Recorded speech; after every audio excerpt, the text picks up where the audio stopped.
in my opinion, this pair of boots is the best value engineer boots, and here's why. So this is a pair of Chippewa Heritage Engineer boots.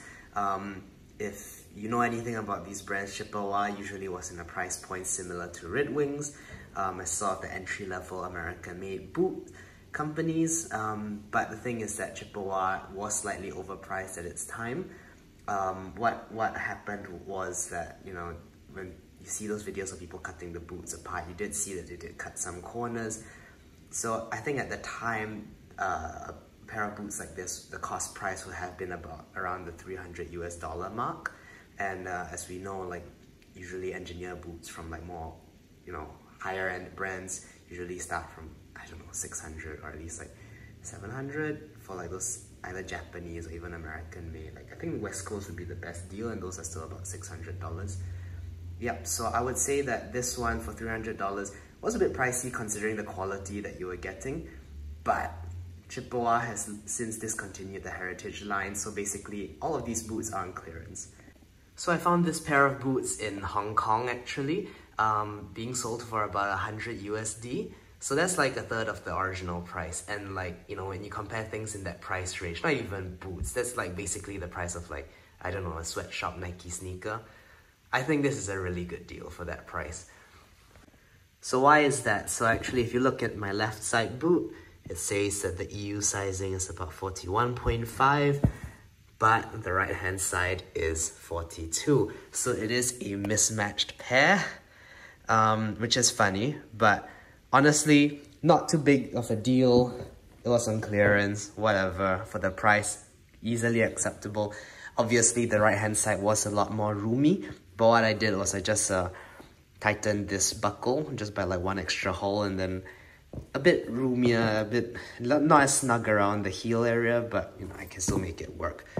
So compared to the rest of my boot collection, it's not entirely just work boots. I've just got this pair of from the first of YSL copy dressy boots.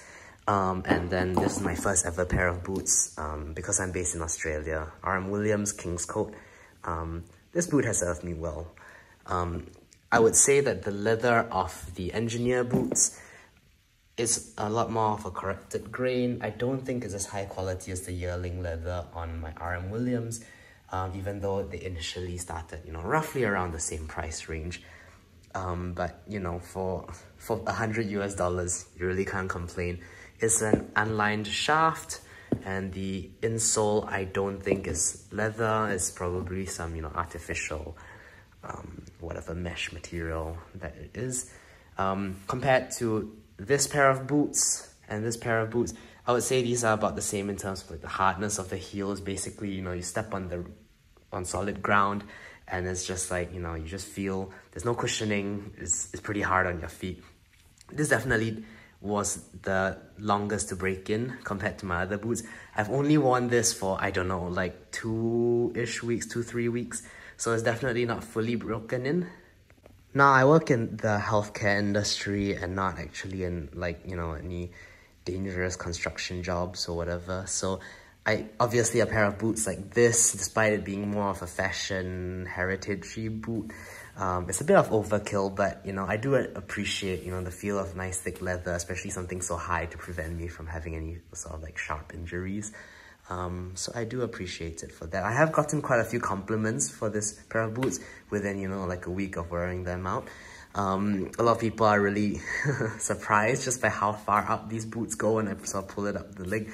I might just cut to some B-roll shots of me just like showing you the boots with some long pants on.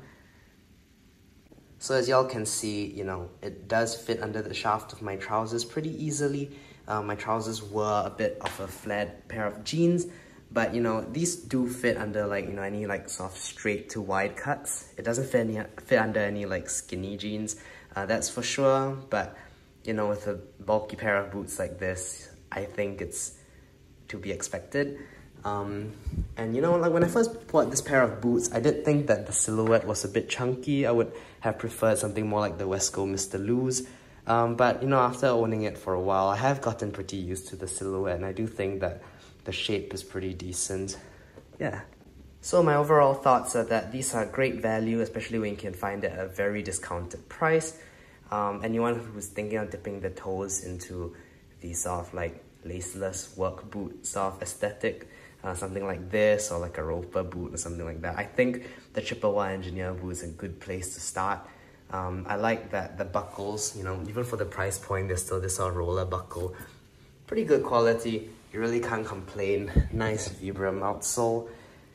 Yeah, I think for the money, you really can't go wrong with this pair of boots. And I haven't seen many reviews of this on YouTube, so I just thought I'd throw my hat into the ringer. So if you've watched until this point, thank you very much, and leave your thoughts in the comments below. Thank you.